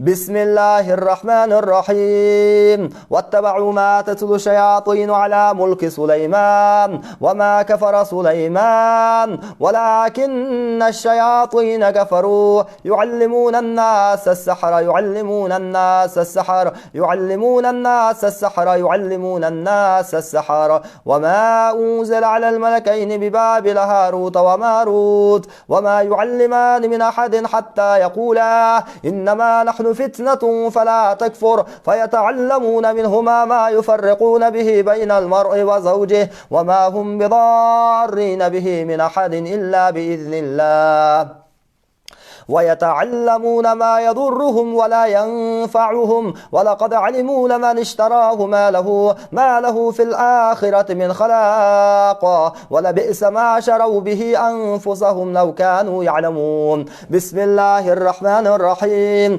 وإلهكم إله واحد لا إله إلا هو الرحمن الرحيم إن في خلق السماوات والأرض واختلاف الليل والنهار والفلك التي تجري في البحر بما ينفع الناس وما أنزل الله من السماء من ماء فأحيا به الأرض بعد موتها وبث فيها من كل دابة وتصريف الرياح والسحاب المسخر بين السماء والأرض لآيات لقوم يعقلون بسم الله الرحمن الرحيم الله لا إله إلا هو الحي القيوم لا تأخذه سنة ولا نوم له ما في السماوات وما في الأرض من ذا الذي يشفع عنده إلا بإذنه يعلم ما بين أيديهم وما خلفهم ولا يحيطون بشيء من علمه إلا بما شاء وسع كرسيه السماوات والأرض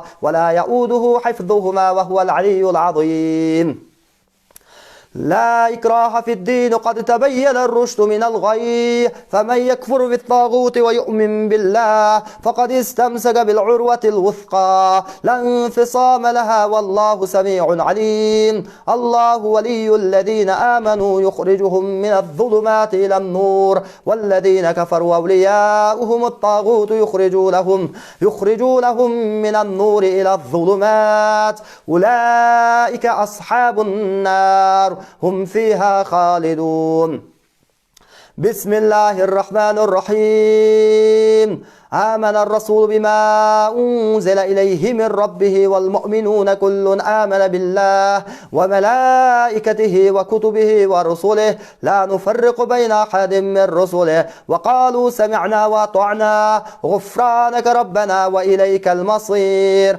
لا يكلف الله نفسا إلا وسعها لها ما كسبت وعليها ما اكتسبت ربنا لا تؤاخذنا إن نسينا أو أخطأنا ربنا ولا تحمل علينا إصرا كما حملته على الذين من قبلنا ربنا ولا تحملنا ما لا طاقة لنا به واعف عنا واغفر لنا وارحمنا أنت مولانا فانصرنا على القوم الكافرين بسم الله الرحمن الرحيم شهد الله أنه لا إله إلا هو والملائكة وأولو العلم قائما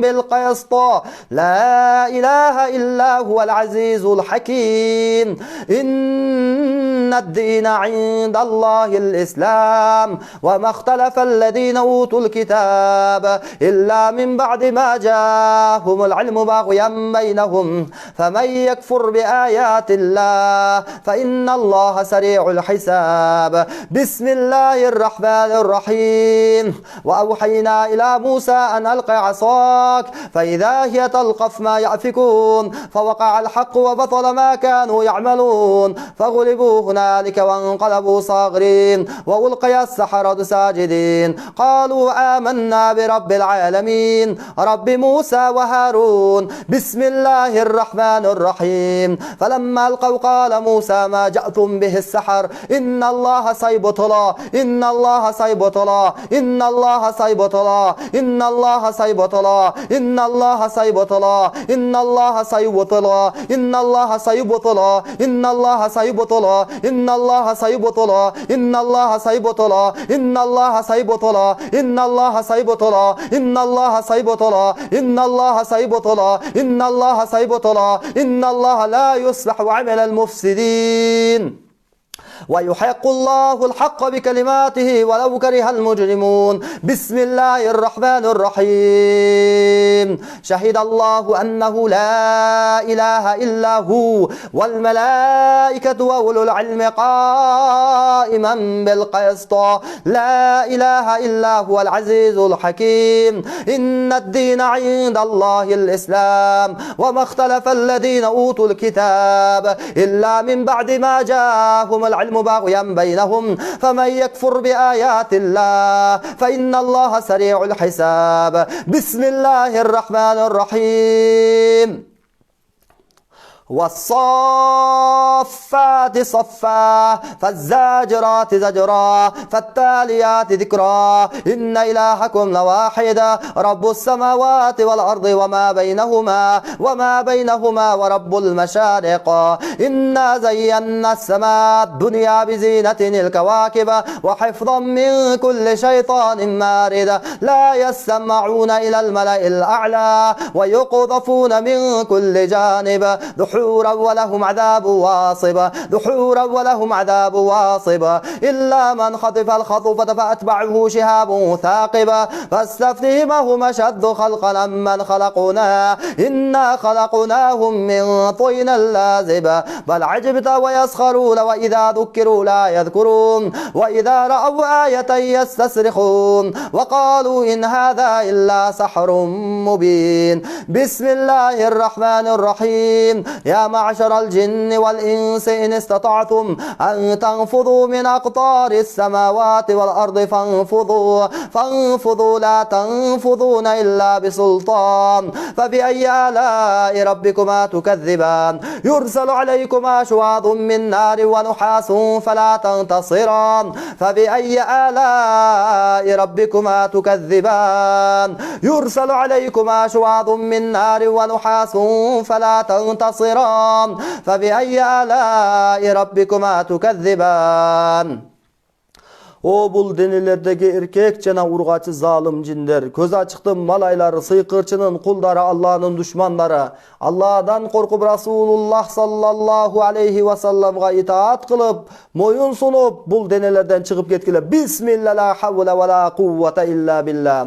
O bul denelerdeki erkek jana urgaçı zalim jinler, köz açıktın malaylары, sıyqırçının kulları, Allah'ın düşmanları, Allah'dan korkup Rasulullah sallallahu aleyhi ve sellem'ga itaat kılıp, moyun sunup, bul denelerden çıkıp ketkiler. Bismillah la havle ve la kuvvete illa billah. Allah jinderdi, insandardı özüne ibadat üçün jaratkan, buzgunçuluk üçün jaratkan emes, adamzatka zulum kılıuları üçün jaratkan emes. Allah Taala jinderdi oşol köz açıklarga kızmat kılış, bakşılarga kızmat kılıp malaylık kılış üçün jaratkan emes. Allah'dan korkula, bul denelerden çıkıp ketkiler. Bismillah la havle ve la kuvvete illa billah. La havle ve la kuvvete illa billah. Allah zulümde aram kıldı. Peygamber sallallahu aleyhi ve sellem zulümden tıyılgıla, zulümden saktanğıla. Antkeni zulüm kıyamatta zalim üçün, zulümkor üçün karangılık, cehennem, ot bolup kelet dedi Peygamber aleyhisselam. Allah'tan korkula, Allah'tan korkula. Allah silerdige zulümde aram kılsa, Peygamberi Muhammed sallallahu aleyhi ve sellem zulümden akıbeti, ahiretteki avalı ayavay uğur ekendigin bayan kılıp dursa, Allah'tan korkula, bul denelerden çıkkıla. Bismillah la havle ve la kuvvete illa billah. أعوذ بالله من الشيطان الرجيم. بسم الله الرحمن الرحيم. الحمد لله رب العالمين الرحمن الرحيم مالك يوم الدين إياك نعبد وإياك نستعين اهدنا الصراط المستقيم صراط الذين أنعمت عليهم غير المغضوب عليهم ولا الضالين. ألف لام ميم ذلك الكتاب لا ريب فيه هدى للمتقين المتقين الذين يؤمنون بالغيب ويقيمون الصلاة ومما رزقناهم ينفقون والذين يؤمنون بما أنزل إليك وما أنزل من قبلك وبالآخرة هم يوقنون أولئك على هدى من ربهم وأولئك هم المفلحون واتبعوا ما تتلو الشياطين على ملك سليمان وما كفر سليمان ولكن الشياطين كفروا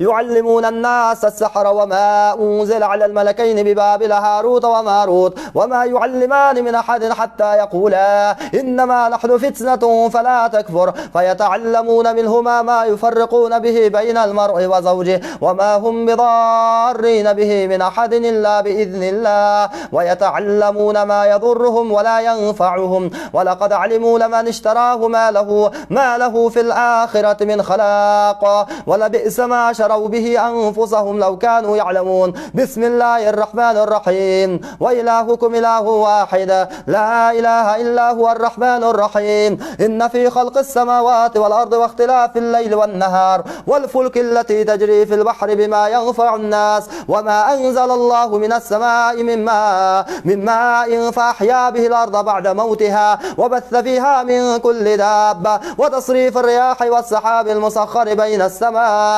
السماء والأرض لآيات لقوم يعقلون بسم الله الرحمن الرحيم الله لا إله إلا هو الحي القيوم لا تأخذه سنة ولا نوم له ما في السماوات وما في الأرض من ذا الذي يشفع عنده إلا بإذنه يعلم ما بين أيديهم وما خلفهم ولا يحيطون بشيء من علمه إلا بما شاء وسع كرسيه السماوات والأرض ولا يؤوده حفظهما وهو العلي العظيم الله لا إله إلا هو الحي القيوم لا تأخذه سنة ولا نوم له ما في السماوات وما في الأرض من ذا الذي يشفع عنده إلا بإذنه يعلم ما بين أيديهم وما خلفهم ولا يحيطون بشيء من علمه إلا بما شاء وسع كرسيه السماوات والأرض ولا يؤوده حفظهما وهو العلي العظيم بسم الله الرحمن الرحيم لا إكراه في الدين قد تبين الرشد من الغي فمن يكفر بالطاغوت ويؤمن بالله فقد استمسك بالعروة الوثقى لا انفصام لها والله سميع عليم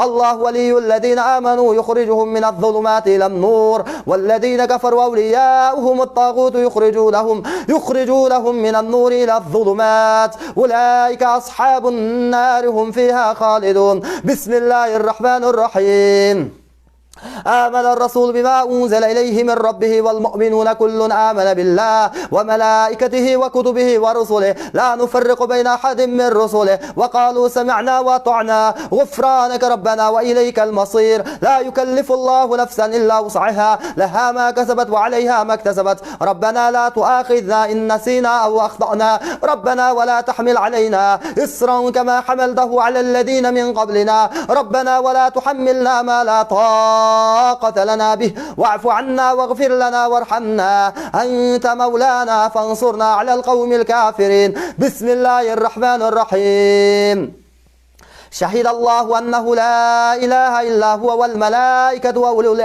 وأولو العلم قائما بالقسط لا إله إلا هو العزيز الحكيم إن الدين عند الله الإسلام وما اختلف الذين أوتوا الكتاب إلا من بعد ما جاءهم العلم باغيا بينهم فمن يكفر بآيات الله فإن الله سريع الحساب بسم الله الرحمن الرحيم وإلهكم إله واحد لا إله إلا هو الرحمن الرحيم إن في خلق السماوات والأرض واختلاف الليل والنهار والفلك التي تجري في البحر بما ينفع الناس وما أنزل الله من السماء من ماء فأحيا به الأرض بعد موتها وبث فيها من كل دابة وتصريف الرياح والسحاب المسخر بين السماء والأرض لآيات لقوم يعقلون بسم الله الرحمن الرحيم الله لا إله إلا هو الحي القيوم لا تأخذه سنة ولا نوم له ما في السماوات وما في الأرض من ذا الذي يشفع عنده إلا بإذنه يعلم ما بين أيديهم وما خلفهم ولا يحيطون بشيء من علمه إلا بما شاء وسع كرسيه السماوات والأرض ولا يؤوده حفظهما وهو العلي العظيم لا إكراه في الدين قد تبين الرشد من الغي فمن يكفر بالطاغوت ويؤمن بالله فقد استمسك بالعروة الوثقى لا انفصام لها والله سميع عليم. الله ولي الذين آمنوا يخرجهم من الظلمات إلى النور والذين كفروا أولياؤهم الطاغوت يخرجونهم من النور إلى الظلمات أولئك أصحاب النار هم فيها خالدون. بسم الله الرحمن الرحيم. والصافات صفا فالزاجرات زجرا فالتاليات ذكرا إن إلهكم لواحد رب السماوات والأرض وما بينهما ورب المشارق إنا زينا السماء الدنيا بزينة الكواكب لشيطان مارد لا يسمعون إلى الملأ الأعلى ويقذفون من كل جانب دحورا ولهم عذاب واصب دحورا ولهم عذاب واصب دحورا ولهم عذاب واصب دحورا ولهم عذاب واصب إلا من خطف الخطفة فأتبعه شهاب ثاقب فاستفتهم أهم أشد خلقا أمن خلقنا إنا خلقناهم من طين لازب بل عجبت ويسخرون وإذا ذكروا لا يذكرون وإذا رأوا آية يستصرخون وقالوا إن هذا إلا سحر مبين. بسم الله الرحمن الرحيم. وقل جاء الحق وزهق الباطل إن الباطل كان زهوقا إن الباطل كان زهوقا إن الباطل كان زهوقا إن الباطل كان زهوقا إن الباطل كان زهوقا إن الباطل كان زهوقا إن الباطل كان زهوقا. وننزل من القرآن ما هو شفاء ورحمة للمؤمنين ولا يزيد الظالمين إلا خسارا ولا يزيد الظالمين إلا خسارا ولا يزيد الظالمين إلا خسارا ولا يزيد الظالمين إلا خسارا ولا يزيد الظالمين إلا خسارا إلا خسارا إلا خسارا إلا خسارا. بسم الله الذي لا يضر مع اسمه شيء في الأرض ولا في السماء وهو السميع العليم. بسم الله الذي لا يضر مع اسمه شيء في الأرض ولا في السماء وهو السميع العليم. بسم الله الذي لا يضر مع اسمه شيء في الأرض ولا في السماء وهو السميع العليم. بسم الله الذي لا يضر مع اسمه شيء في الأرض ولا في السماء وهو السميع العليم.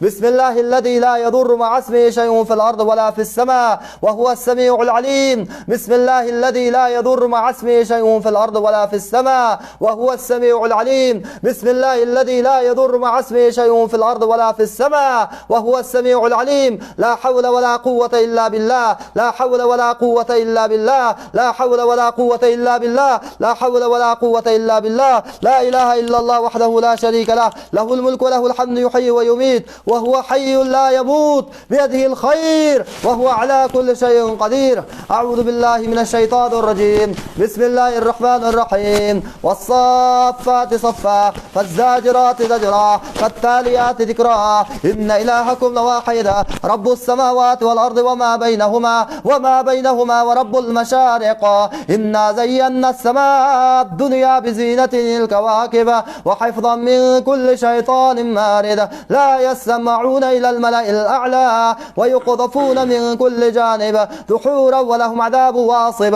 إلا من خطف الخطفة فأتبعه شهاب ثاقب فاستفتهم أهم أشد خلقا أمن خلقنا إنا خلقناهم من طين لازب بل عجبت ويسخرون وإذا ذكروا لا يذكرون وإذا رأوا آية يستصرخون وقالوا إن هذا إلا سحر مبين. بسم الله الرحمن الرحيم.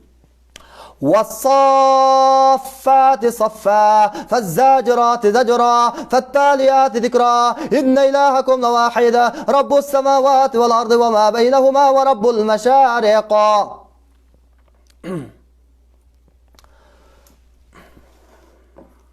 Kunt menen ihlas kılıp can dünyöz menen berilip okup turabız.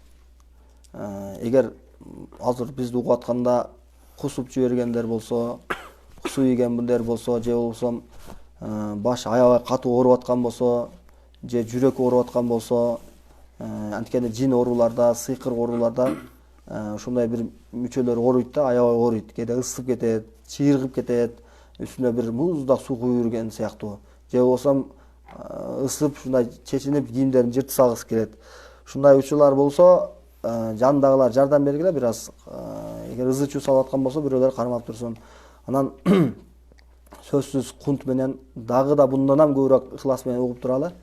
Азыр шеригим рукуй окуйт иншалла. Шеригим окуганда көз жумуп алабыз, кунт менен ыхлас кылып.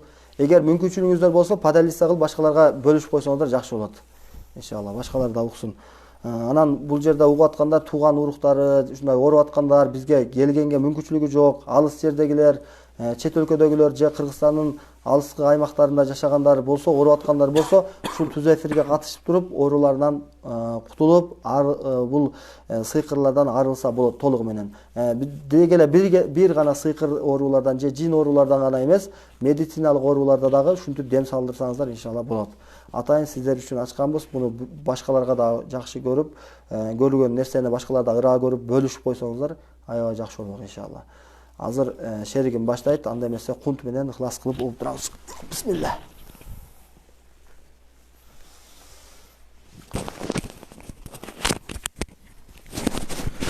أعوذ بالله من الشيطان الرجيم بسم الله الرحمن الرحيم إن الحمد لله ونحمده ونستعينه ونستغفره ونعوذ بالله من شرور أنفسنا ومن سيئات أعمالنا من يهده الله فلا مضل له ومن يضلله فلا هادي له وأشهد أن لا إله إلا الله وأن محمدا عبده ورسوله بسم الله الذي لا يضر مع اسمه شيء في الأرض ولا في السماء وهو السميع العليم أعوذ بكلمة الله التامة من شر ما خلق أعوذ بكلمة الله التامة من شر ما خلق أعوذ بكلمة الله التامات من شر ما خلق أعوذ بالله السميع العليم من الشيطان الرجيم بسم الله الرحمن الرحيم الحمد لله رب العالمين الرحمن الرحيم مالك يوم الدين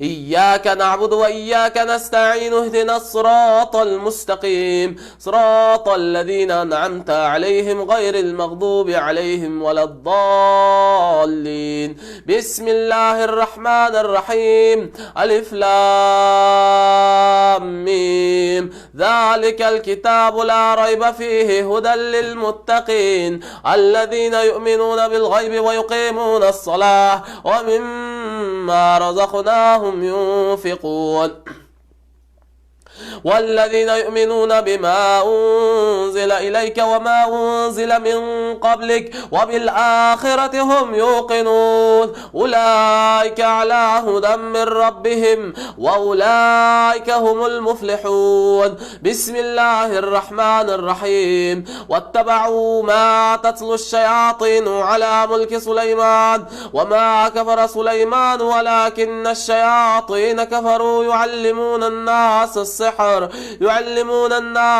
السحر وما أنزل على الملكين ببابل هاروت وماروت وما يعلمان من أحد حتى يقولا إنما نحن فتنة فلا تكفر فيتعلمون منهما ما يفرقون به بين المرء وزوجه وما هم بضارين به من أحد إلا بإذن الله ويتعلمون ما يضرهم ولا ينفعهم ولقد علموا لمن اشتراه ما له في الآخرة من خلاق ولبئس ما شروا به أنفسهم لو كانوا يعلمون بسم الله الرحمن الرحيم وإلهكم إله واحد لا إله إلا هو الرحمن الرحيم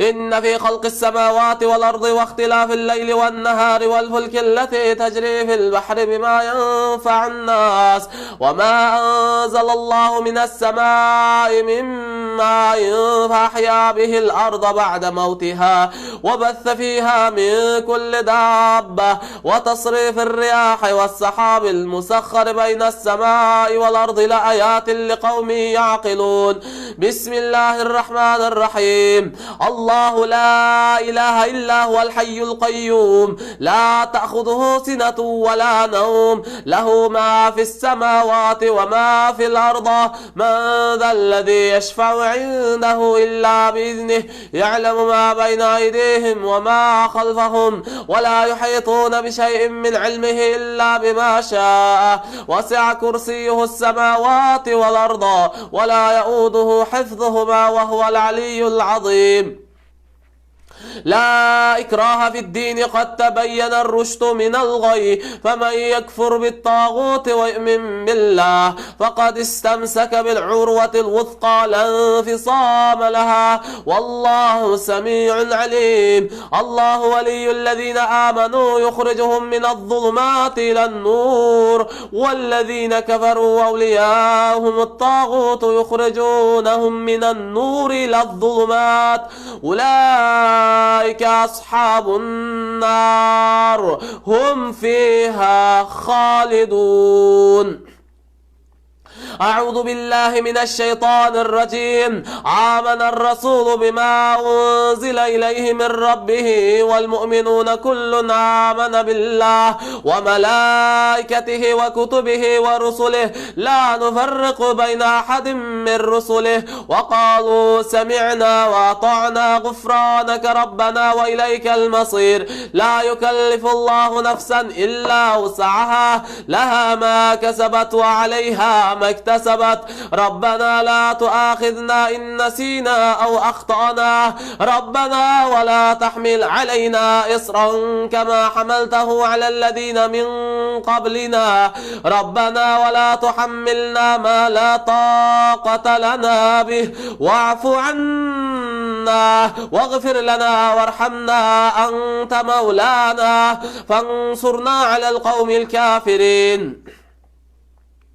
أعوذ بالله من الشيطان الرجيم. والصافات صفا فالزاجرات زجرا فالتاليات ذكرا إن إلهكم لواحد رب السماوات والأرض وما بينهما ورب المشارق. إنا زينا السماء الدنيا بزينة الكواكب وحفظا من كل شيطان مارد. لا يسمعون إلى الملأ الأعلى ويقذفون من كل جانب دحورا ولهم عذاب واصب دحورا ولهم عذاب واصب دحورا ولهم عذاب واصب إلا من خطف الخطوة فأتبعه شهاب ثاقب.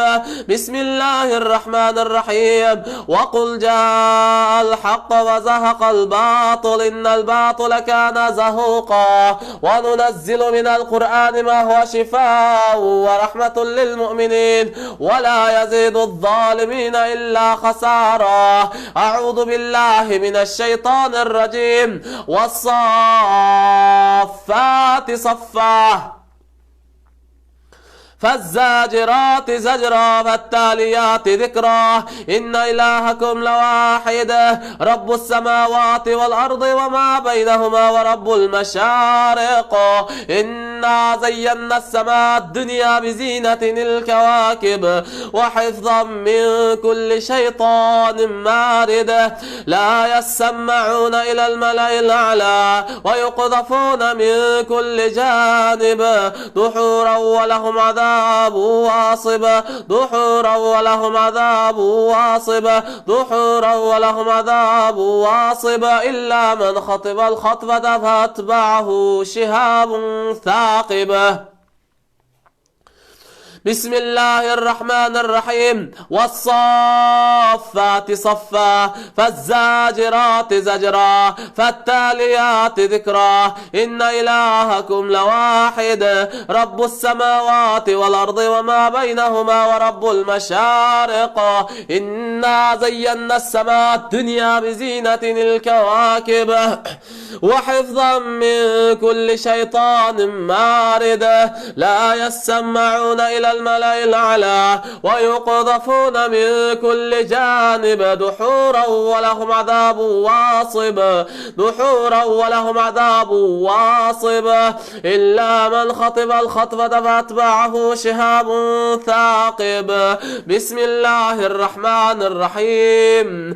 الله لا إله إلا هو الحي القيوم لا تأخذه سنة ولا نوم له له ما في السماوات وما في الأرض من ذا الذي يشفع عنده إلا بإذنه يعلم ما بين أيديهم وما خلفهم ولا يحيطون بشيء من علمه إلا بما شاء وسع كرسيه السماوات والأرض ولا يؤوده حفظهما وهو العلي العظيم. لا إكراه في الدين قد تبين الرشد من الغي فمن يكفر بالطاغوت ويؤمن بالله فقد استمسك بالعروة الوثقى لا انفصام لها والله سميع عليم. الله ولي الذين آمنوا يخرجهم من الظلمات إلى النور والذين كفروا أولياءهم الطاغوت يخرجونهم من النور إلى الظلمات أولئك أصحاب النار هم فيها خالدون. بسم الله الرحمن الرحيم. فلما ألقوا قال موسى ما جئتم به السحر إن الله سيبطل إن الله سيبطل إن الله سيبطل إن الله سيبطل إن الله لا يصلح عمل المفسدين ويحق الله الحق بكلماته ولو كره المجرمون. بسم الله الرحمن الرحيم. واتبعوا ما تتلو الشياطين على ملك سليمان وما كفر سليمان ولكن الشياطين كفروا يعلمون الناس السحر وما أنزل على الملكين ببابل هاروت وماروت وما يعلمان من أحد حتى يقولا إنما نحن فتنة فلا تكفر فيتعلمون منهما ما يفرقون به بين المرء وزوجه وما هم بضارين به من أحد إلا بإذن الله ويتعلمون ما يضرهم ولا ينفعهم ولقد علموا لمن اشتراه ما له في الآخرة من خلاق ولبئس ما شروا به أنفسهم لو كانوا يعلمون. بسم الله الرحمن الرحيم. فلما ألقوا قال موسى ما جئتم به السحر إن الله سيبطل إن الله لا يصلح عمل المفسدين ويحق الله الحق بكلماته ولو كره المجرمون. بسم الله الرحمن الرحيم. وأوحينا إلى موسى أن ألق عصاك فإذا هي تلقف ما يأفكون فوقع الحق وبطل ما كانوا يعملون فغلبوا هنالك وانقلبوا صاغرين وألقي السحرة ساجدين قالوا آمنا برب العالمين رب موسى وهارون. بسم الله الرحمن الرحيم. وألق ما في يمينك تلقف ما صنعوا إنما صنعوا كيد الساحر إنما صنعوا كيد الساحر ولا يفلح الساحر حيث أتى فألقي السحرة سجدا قالوا آمنا برب هارون وموسى. بسم الله الرحمن الرحيم. وقل جاء الحق وزهق الباطل إن الباطل كان زهوقا وننزل من القرآن ما هو شفاء ورحمة للمؤمنين ولا يزيد الظالمين إلا خسارا. بسم الله الرحمن الرحيم. وإلهكم إله واحد لا إله إلا هو الرحمن الرحيم. إن في خلق السماوات والأرض واختلاف الليل والنهار والفلك التي تجري في البحر بما ينفع الناس وما أنزل الله من السماء مما فأحيا به الأرض بعد موتها وبث فيها من كل دابة وتصريف الرياح والسحاب المسخر بين السماء والأرض لآيات لقوم يعقلون. بسم الله الرحمن الرحيم. وأوحينا إلى موسى أن ألق عصاك فإذا هي تلقف ما يأفكون فوقع الحق وبطل ما كانوا يعملون فغلبوا هنالك وانقلبوا صاغرين وألقي السحرة ساجدين قالوا آمنا برب العالمين رب موسى وهارون. بسم الله الرحمن الرحيم. وأوحينا إلى موسى أن ألق عصاك أراك فإذا هي تلقف ما يأفكون فوقع الحق وبطل ما كانوا يعملون فغلبوا هنالك وانقلبوا صاغرين وألقي السحرة ساجدين قالوا آمنا برب العالمين رب موسى وهارون. أعوذ بالله من الشيطان الرجيم. واتبعوا ما تتلو الشياطين على ملك سليمان وما كفر سليمان ولكن الشياطين كفروا يعلمون الناس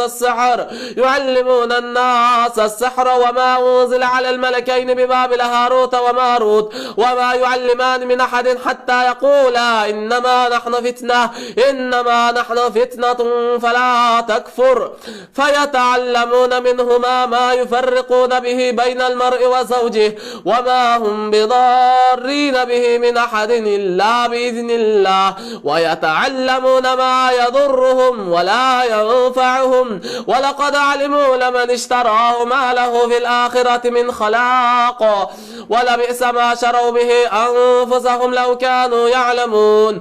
بسم الله الرحمن الرحيم. والصافات صفا فالزاجرات زجرا فالتاليات ذكرا إن إلهكم لواحد رب السماوات والأرض وما بينهما ورب المشارق إنا زينا السماء الدنيا بزينة الكواكب وحفظا من كل شيطان مارد لا يسمعون إلى الملأ الأعلى ويقذفون من كل جانب دحورا ولهم عذاب واصب إلا من خطف الخطفة فأتبعه شهاب ثاقب. بسم الله الرحمن الرحيم. الله لا إله إلا هو الحي القيوم لا تأخذه سنة ولا نوم له ما في السماوات وما في الأرض من ذا الذي يشفع عنده إلا بإذنه يعلم ما بين أيديهم وما خلفهم ولا يحيطون بشيء من علمه إلا بما شاء وسع كرسيه السماوات والأرض ولا يؤوده حفظهما وهو العلي العظيم. أعوذ بالله من الشيطان الرجيم. والصافات صفا فالزاجرات زجرا فالتاليات ذكرا إن إلهكم لواحد رب السماوات والأرض وما بينهما ورب المشارق إنا زينا السماء الدنيا بزينة الكواكب وحفظا من كل شيطان مارد لا يسمعون إلى الملأ الأعلى ويقذفون من كل جانب دحورا ولهم عذاب واصب إلا من خطف الخطفة فأتبعه شهاب ثاقب إلا من خطف الخطفة فأتبعه شهاب ثاقب إلا من خطف الخطفة فأتبعه شهاب ثاقب. بسم الله الرحمن الرحيم.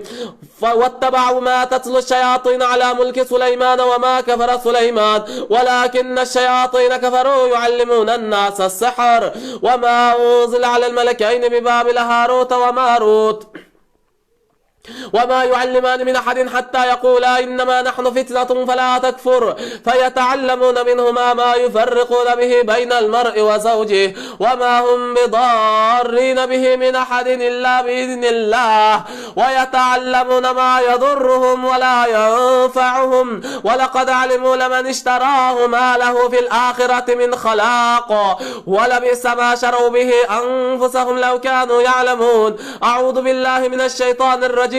وقل جاء الحق وزهق الباطل إن الباطل كان زهوقا وينزل من القرآن ما هو شفاء ورحمة للمؤمنين ولا يزيد الظالمين إلا خسارا. أعوذ بالله من الشيطان الرجيم. آمن الرسول بما أنزل إليه من ربه والمؤمنون كل آمن بالله وملائكته وكتبه ورسله لا نفرق بين أحد من رسله وقالوا سمعنا وأطعنا غفرانك ربنا وإليك المصير. لا يكلف الله نفسا إلا وسعها لها ما كسبت وعليها ما اكتسبت ربنا لا تؤاخذنا إن نسينا أو أخطأنا ربنا ولا تحمل علينا إصرا كما حملته على الذين من قبلنا ربنا ولا تحملنا ما لا طاقة لنا به واعف عنا واغفر لنا وارحمنا أنت مولانا فانصرنا على القوم الكافرين. أعوذ بالله من الشيطان الرجيم.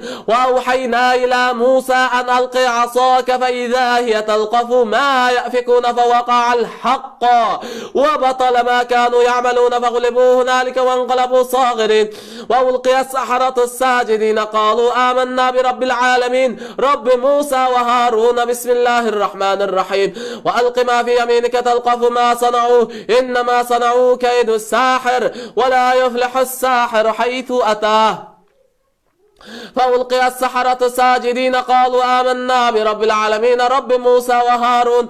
بسم الله الرحمن الرحيم. فلما ألقوا قال موسى ما جئتم به السحر إن الله سيبطل إن الله سيبطل إن الله سيبطل إن الله لا يصلح عمل المفسدين ويحق الله الحق بكلماته ولو كره المجرمون. بسم الله الرحمن الرحيم. والصافات صفا فالزاجرات زجرا فالتاليات ذكرا إن إلهكم لواحد رب السماوات والأرض وما بينهما ورب المشارق. إنا زينا السماء الدنيا بزينة الكواكب وحفظا من كل شيطان مارد لا يسمعون إلى الملأ الأعلى ويقذفون من كل جانب دحورا ولهم عذاب واصب إلا من خطف الخطفة فأتبعه شهاب ثاقب. أعوذ بالله من الشيطان الرجيم.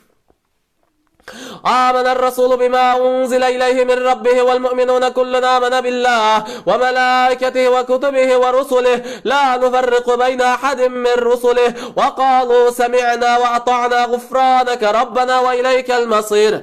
لا يكلف الله نفسا إلا وسعها لها ما كسبت وعليها ما اكتسبت ربنا لا تؤاخذنا إن نسينا وأخطأنا ربنا ولا تحمل علينا إصرا كما حملته على الذين من قبلنا ربنا ولا تحملنا ما لا طاقة لنا به واعف عنا واغفر لنا وارحمنا أنت مولانا فانصرنا على القوم الكافرين. بسم الله الرحمن الرحيم. شهد الله أنه لا إله إلا هو والملائكة وأولو العلم قائما بالقسط لا إله إلا هو العزيز الحكيم. إن الدين عند الله الإسلام وما اختلف الذين أوتوا الكتاب إلا من بعد ما جاءهم العلم بغيا بينهم فمن يكفر بآيات الله فإن الله سريع الحساب. بسم الله الرحمن الرحيم. قل يا أيها الكافرون لا أعبد ما تعبدون ولا أنتم عابدون ما أعبد ولا أنا عابد ما عبدتم ولا أنتم عابدون ما أعبد لكم دينكم ولي دين.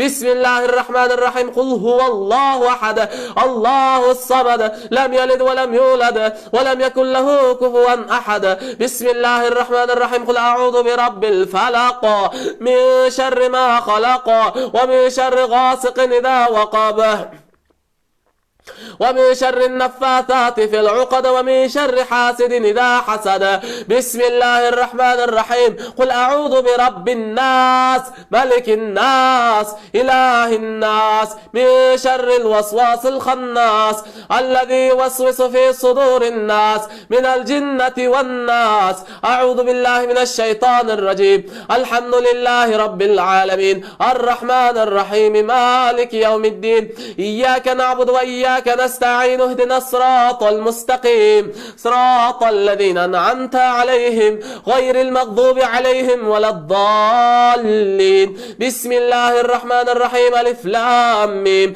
ذلك الكتاب لا ريب فيه هدى للمتقين الذين يؤمنون بالغيب ويقيمون الصلاة ومما رزقناهم ينفقون والذين يؤمنون بما أنزل إليك وما أنزل من قبلك وبالآخرة هم يوقنون أولئك على هدى من ربهم وأولئك هم المفلحون.